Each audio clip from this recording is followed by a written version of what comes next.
ଦିନେ ଅର୍ଜୁନ ଭଗବାନଙ୍କୁ ପଚାରିଲେ, ହେ ମାଧବ, ଯେତେବେଳେ ଲୋକମାନେ ଆମକୁ ଭୁଲ ବୁଝନ୍ତି ଆମେ କ'ଣ କରିବା ଉଚିତ?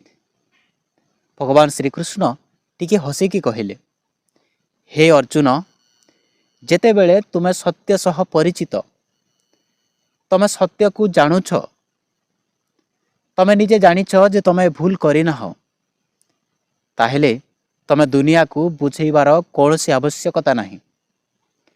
ତୁମେ ଦୁନିଆକୁ ପରିଚିତ କରିବାର କୌଣସି ଆବଶ୍ୟକତା ନାହିଁ ଯେ ତୁମେ ଭୁଲ କରିନାହଁ ବୋଲି। କାହିଁକି ନା ସମୟ ଜଣେ ସତ୍ୟ ବ୍ୟକ୍ତିକୁ ହିଁ ଚିହ୍ନେ, ଲୋକଙ୍କୁ ନୁହେଁ। ତେଣୁ ଏ ଦୁନିଆ ତମକୁ କ'ଣ କହୁଛି? ତମର ଭଲ କହୁଛି ନା ମନ୍ଦ କହୁଛି? ତମର ପ୍ରଶଂସା କରୁଛି ନା ନିନ୍ଦା କରୁଛି?